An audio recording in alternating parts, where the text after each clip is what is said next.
Et nous sommes le vendredi 22 décembre. Bienvenue si vous nous rejoignez sur Grand Lille TV, c'est l'heure du Flash. Et c'est une première dans notre région. Les chauffeurs de VTC ont manifesté ce matin. Leur mécontentement s'est traduit par une opération escargot et des barrages filtrants sur l'autoroute A1 entre l'aéroport de Lille-Léquin et les gares de Lille. À l'appel du syndicat SCP, ils réclament la mise en place d'un tarif minimum acceptable qui ne soit pas dicté par les plateformes de mise en relation comme Uber. Et puis, ces chauffeurs estiment également qu'ils devraient avoir le droit d'utiliser les voies réservées aux bus et aux taxis. Ils réclament des zones de stationnement. Écoutez ces explications recueillies ce matin par Vincent Vieillard. Le VTC, c'est une alternative au taxi. Donc laissons le choix à l'usager de façon qu'on le prenne en charge dans de bonnes conditions, que ce soit aux gares et que ce soit aux aéroports. Aujourd'hui, on n'a pas de place réservée, ni pour les déposes, ni pour les prises en charge. Il y a pas mal de choses qui bougent à Lille au niveau des travaux et on n'est pas concerté, savoir si on va bénéficier de cet aménagement. Nouveau combat dans la métropole lilloise contre les logements insalubres, direction Comines. Depuis 2016, cet habitant est propriétaire de ce logement dont il était locataire pendant 3 ans auparavant.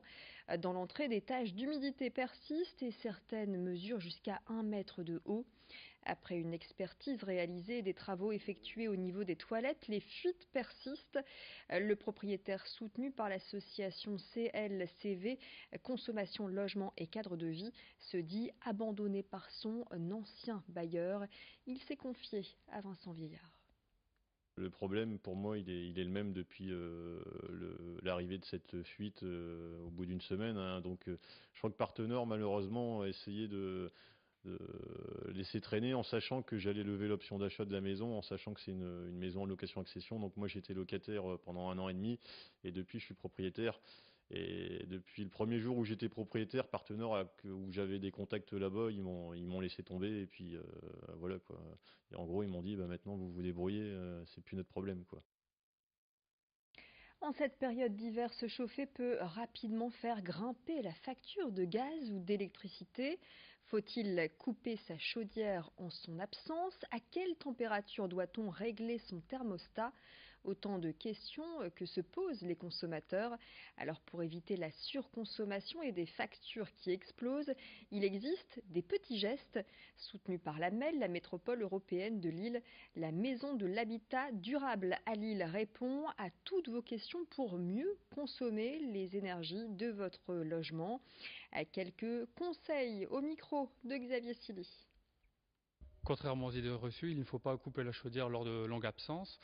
Par exemple, chez moi, lors de ma présence, je mets mon chauffage à 19 degrés et lors de mes déplacements, je diminue ma température de chauffage à 14 ou 16 degrés pour justement pas avoir une surconsommation de chauffage lors du déclenchement de la chaudière. Il existe effectivement plusieurs gestes à faire simples dans le logement pour réduire ses consommations de chauffage, notamment ne pas oublier la révision de chaudière annuelle.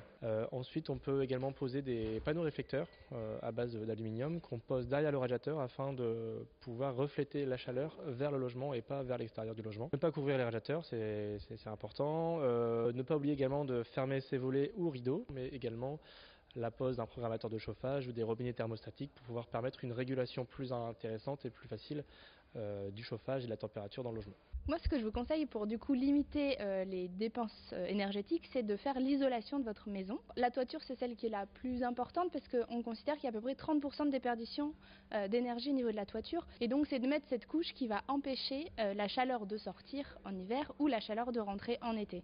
Donc voilà, on peut la mettre au niveau des murs et au niveau de la toiture principalement. Allez, on poursuit notre édition locale à Lille, au lycée Montebello. Professeurs et élèves habillés toute la journée en survêtement pour demander un gymnase. L'établissement est dépourvu de salles de sport pouvant accueillir 1400 élèves. Du coup, ces derniers doivent gagner des complexes sportifs situés à l'extérieur. Une perte de temps selon les professeurs d'EPS et des conditions qui limitent la pratique de certaines disciplines sportives. Juste à côté du lycée, un terrain vague accueillera prochainement une école européenne. Et selon ces professeurs, il est indispensable d'intégrer un gymnase au futur plan de construction. Explication complémentaire recueillie devant le lycée Montebello par Xavier Silly. Ça répond à une demande des enseignants d'EPS déjà depuis longtemps, puisqu'à l'intérieur du lycée, nous n'avons qu'une salle de musculation, une salle de danse. Les deux sont très exigus, donc rendent la pratique difficile. Et sur les gymnases extérieurs, les gymnases n'ayant pas été, en tout cas actuellement, financés par la région, on ne dispose pas d'installations suffisantes pour faire cours pour l'ensemble des élèves du lycée. Concrètement, ça veut dire que les élèves se déplacent, donc ils perdent parfois une demi-heure sur les seules 2 heures qu'ils pratiquent dans la semaine. Ça veut dire que du coup nos séances elles sont forcément plus réduites. En termes de réussite, ça pose des problèmes. Et effectivement, il y a des activités qu'on ne peut pas proposer puisqu'on n'a pas de créneaux suffisants, ou en tout cas de créneaux sur certaines installations suffisantes.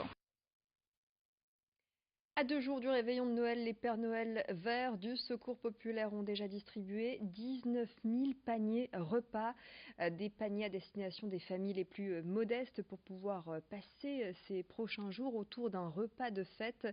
Dans le département du Nord, ce sont près de 4 000 bénévoles qui se relaient pour collecter des fonds ou des jouets pour cette 41e campagne des Pères Noël verts.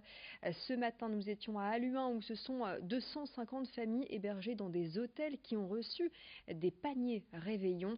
En cette période, le Secours populaire rappelle sa priorité, pas d'enfants sans cadeaux et pas d'oubliés de Noël. On en reparle dans nos prochaines éditions de cette 41e campagne des Pères Noël verts. On en reparle dans l'édition régionale. Restez avec nous, l'info se poursuit. Ce sera un Noël humide dans notre région, mais avec des températures douces, températures d'ailleurs au-dessus des normales de saison. C'est ce que nous confirmera le prochain bulletin météo complet d'ici quelques secondes. D'ici là, je vous souhaite d'excellentes fêtes de fin d'année, un bon Noël.